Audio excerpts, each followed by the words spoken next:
Hello! In this video I will show you how to hard reset your device through recovery mode on OnePlus 13R.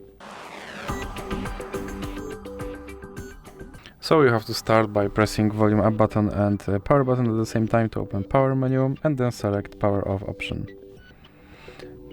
And now once your device is completely powered off, you have to press power button and volume down button at the same time and hold it.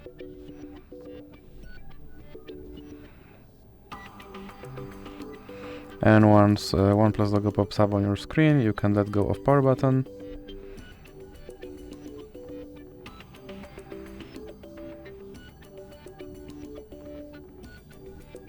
Now you have to use volume buttons to choose your language and then press power button to select. And you are now in recovery mode, and here you have to select format data, and now you have to enter confirmation code. And then click format. Now click OK, and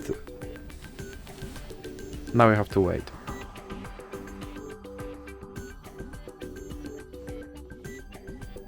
And as you can see, my phone is now back to its factory settings and I have to do phone setup all over again.